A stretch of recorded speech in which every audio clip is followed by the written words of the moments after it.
Ce n'est pas parce que tu as l'argent que tu dis non, pasteur, j'étais à Kampala, j'ai vu quelqu'un qui prêche très bien. Je crois que je vais l'amener ici. Tu vas prêcher où? Chez toi avec ta femme? Donc le pasteur est en train de constater que tu lui amènes un orateur. Comme les pasteurs sont toujours parfois derrière, il dit, bien-aimé, l'église de Dieu, Dieu nous a visités. Étant en prière, demandant la voix du Seigneur, il nous a amené un homme de Dieu qui vient de Kampala. L'homme de Dieu vient, il commence à dire des choses. Maintenant les gens disent, pasteur, tu as prié, non? Tu as dit que Dieu t'a révélé, non? C'est ça le problème. Maintenant laissez-moi terminer parce qu'il y a beaucoup de choses ici. Je serai en train de répondre. Je serai en train de répondre en faisant mention de ce que j'ai écrit parce que ça peut risque de nous prendre le temps. Regarde un peu l'intelligence collective de David. Et David a dirigé Israël. La Bible déclare il n'y avait ni guerre, il n'y avait pas de guerre autour d'Israël. Et David a régné pendant 40 ans. Israël était dans la paix et tous ses adversaires le craignaient. Pourquoi? Il a eu une intelligence collective. J'ai reçu l'onction, mais je ne peux pas tout faire moi-même. Qui peuvent m'accompagner? Quand tu as des faibles, quelqu'un a dit, un lion, donc quelqu'un a dit, une brebis avec comme collaborateur des lions, ils peuvent gagner une guerre. Mais un lion avec les collaborateurs moutons, ils ne vont pas gagner la guerre. Parce que une grande partie de l'énergie de leader vient de son troupeau. Vient des gens qu'il peut envoyer. Vous savez, tel que le pasteur est là, il peut s'asseoir et dire, frère, toi va prendre tel pasteur, il est à tel endroit. Il est sûr de lui, il dit d'abord ce frère est respectueux. Ce frère ne va pas faire un dégât. Ce frère va faire comme je lui ai dit. Il y a des frères, hein, tu l'envoies, lui fait d'abord autre chose. Tu l'envoies pour chercher un orateur, il passe d'abord chez sa copine. Pour que sa copine le voie en train de rouler le véhicule. Donc des gens, même quand ils obéissent, c'est à peu près.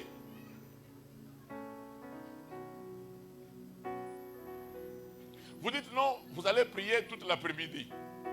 Lui, il est en prière et puis le pasteur, là, lui, il est au travail, il nous demande à nous de prier. Nous sommes ces gens. C'est là qu'on parle de la loyauté et de la déloyauté. Dans une vision collective, avec une intelligence collective, on ne travaille pas avec les gens déloyaux. Les gens qui parlent en mal du pasteur quand il n'est pas là. On doit voir les gens qui aiment le pasteur. Quand je t'envoie même chez Maman Tel, quand tu termines là, ne parle pas en mal du pasteur. Maman, moi, je suis parce que pasteur, je suis na maombi.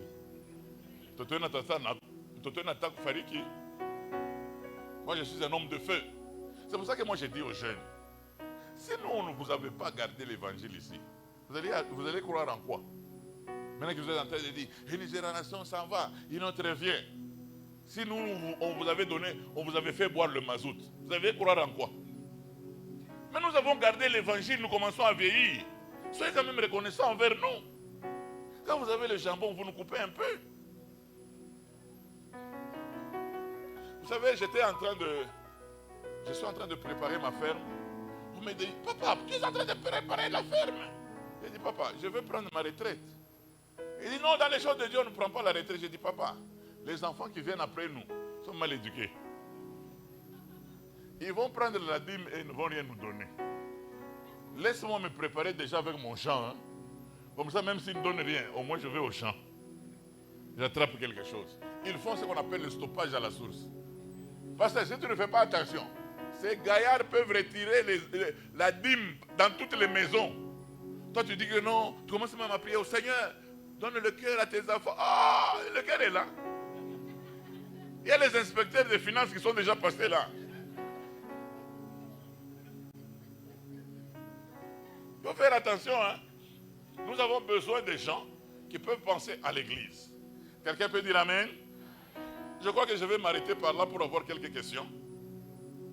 Parce que si je veux parler... Amen. Alors, nous allons... cher protocole, s'il vous plaît, vous pouvez m'amener une chaise ici.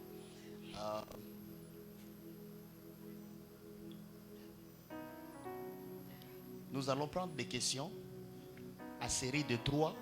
Comme j'avais dit, soyons concis, précis et de préférence bref. Alléluia. Ça nous permet d'aller vite parce que le temps aussi avance. Merci, nous allons commencer. Cher protocole, il y a deux micros. Oui, il y a deux micros de l'autre côté. Merci. La parole est dans votre cas. Vous pouvez juste lever la main. On donne la première série. Qui pourra commencer? Préoccupation, question? Oh, alléluia. C'est bien, il n'y a pas de questions. Alors, nous allons prendre la sœur Sarah, Maman Jolie et Papa Ben.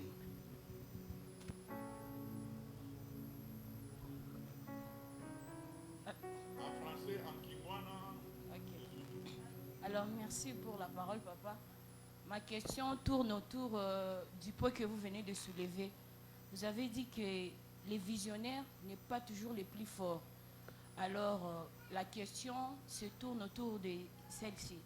Si, par exemple, un visionnaire n'est pas toujours le plus fort, maintenant, il se trouve face à une situation où ses brebis sont plus forts que lui. Qu'est-ce que lui, il doit faire pour ne pas céder aux caprices de ses brebis, puisque l'Église n'est pas conduite sous l'influence de celui qui a les moyens, mais sous l'influence du Saint-Esprit. Qu'est-ce que ces visionnaires doivent faire pour maintenir l'équilibre? C'est juste ça.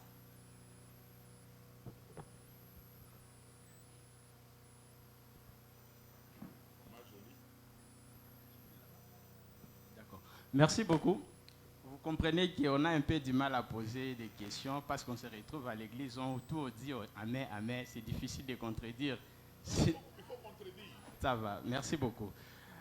Dans l'exposé, il y a une séquence dont vous avez parlé de la prophétie et que quelque part, il y a des gens qui vous ont contacté pour devenir prophète.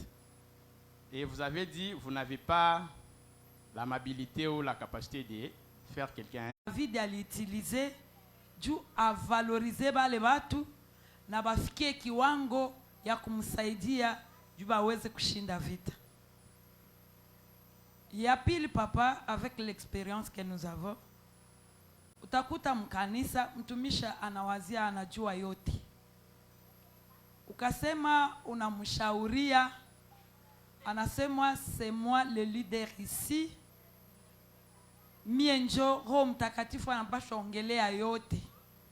Na kama uko collaborateur yake au bien collaboratrice yake, unashindwa kumsaidia.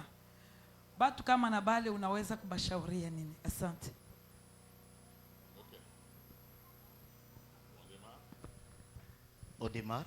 Alors, la première question, c'est que faire si le visionnaire est faible alors qu'il est face à son entourage qui est plus fort que lui? Est-ce que dans votre église, un riche ne peut pas prier? Mais vous êtes conscient quand même que l'homme ici, quant à ces choses-là, il en a. Hein? La Bible déclare, vous recevrez une puissance, celle du Saint-Esprit, pas celle de l'argent. Hein? C'est-à-dire qu'il y a des gens qui ont l'argent. D'ailleurs, ça me permet de vous donner même une histoire qui s'est passée au Rwanda, à Kigali, dans une église d'un pasteur que je connaissais. Un prophète était venu de Matete, à Kinshasa. C'était un prophète. Le prophète, il prophétisait des vraies choses. Et puis à un certain moment, il descend de l'estrade. Il va voir un millionnaire. J'ai dit quoi? Un millionnaire. Il lui prend aux oreilles. Dieu dit que tu es têtu. Il faut que tu changes. Le pasteur voulait entrer sous la terre. Est-ce qu'on prend le millionnaire aux oreilles? Les millionnaires sont des gens qui se font servir même avec des parapluies. Hein? Et quand le millionnaire, on leur parle toujours à la troisième personne. S'il vous plaît, si les choses peuvent s'arranger à votre désir. Et un millionnaire, il dit que je vais aller aussi à l'église. À la fin du culte, il est sorti. Il n'en a pas fait un problème. Il est allé chez lui. Le pasteur a dit non, non, non, je risque de perdre le millionnaire. Il arrive chez le millionnaire dit, bon, c'est pas grave, pasteur, c'est pas toi qui m'as tenu les oreilles. Mais j'ai seulement compris, ce n'est pas ma place. Tu as perdu quelqu'un qui peut terminer le problème même de la construction. Pourquoi? Parce que le prophète veut être plus grand que Dieu.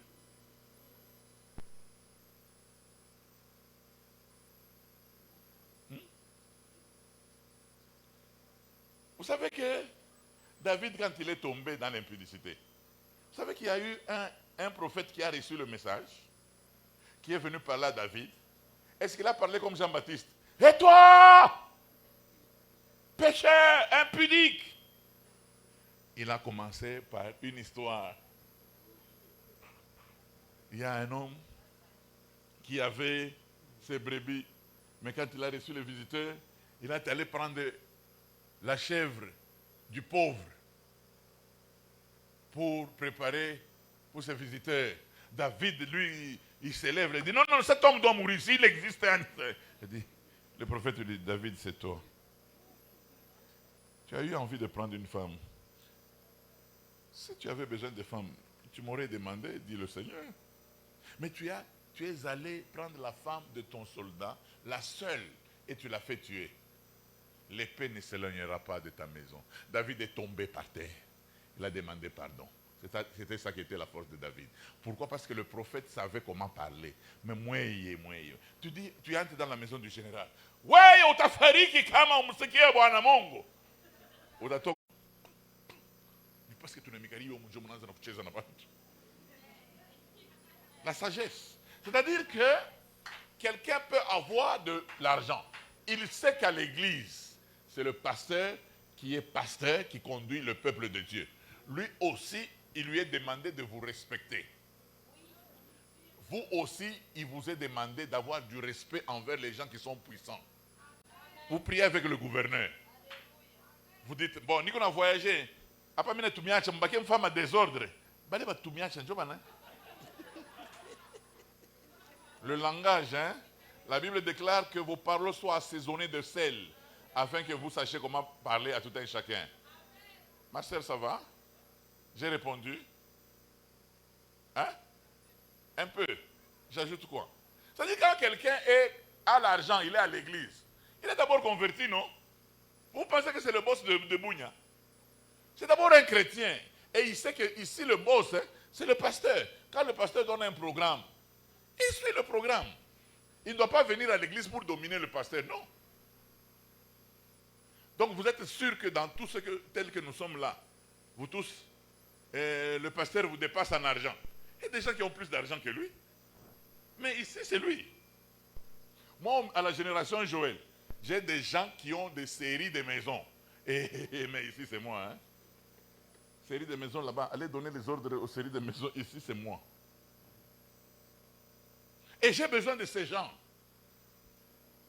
Comme on a besoin de ceux qui ont le don de guérison quand on est malade, non? Hein, Dada? Ça va? Ok, deuxième question. Deuxième question. Maintenant que vous dites que... Mais je peux répondre avant qu'on lise. Parce que la question, je l'avais comprise. L'entraîneur ne donne pas de talent aux joueurs. Il travaille sur les talents que les joueurs ont. Vous comprenez? Tout ce que moi je peux faire, c'est de faire un travail sur ce que Dieu vous a donné. Je ne peux pas vous donner un don. La plupart des gens qui vous disent qu'ils vont vous donner des dons, ils vous mentent. Parce que d'abord, les dons, on les appelle les dons du Saint-Esprit. Ce n'est pas les dons de mandat. Ce sont les dons du Saint-Esprit. Même tous les prophètes dont vous entendez là, moi-même parfois je suis surpris. Toi aussi tu es devenu prophète, toi aussi. Tu amènes quand même du désordre. On n'a pas encore terminé avec d'autres, tu remplis encore d'autres. Je les forme en fonction de ce qu'ils sont. C'est l'entraîneur qui regarde. Vous avez suivi les... vous avez été aussi fanatique de Mazembe. Quand Mazembe a pris la coupe en Champions League, vous suivez aussi le match. Vous connaissez qui Diaba? C'est qui? C'est le gardien. Qui Diaba, vous savez qu'il était attaquant de Saint-Luc? Oui, Saint-Luc, l'équipe de Kananga, qui Diaba, c'était un attaquant. C'est l'entraîneur qui a dit, toi tu seras bon dans le bois. Il l'a transformé. Il est devenu un grand gardien connu dans le monde. Jusqu'aujourd'hui, les gens commencent même à suivre sa danse. Je suis arrivé en Tanzanie, j'ai entendu les Tanzaniens dire Kidiaba uliku makaka. Uliku, donc il voyait Kidiaba comme un singe. Il dit quelqu'un ne peut pas sauter comme ça. Donc Mazembe est allé jouer en Tanzanie. Tous les coups que les Tanzaniens tiraient, Kidiaba sautait. Ouais, dit.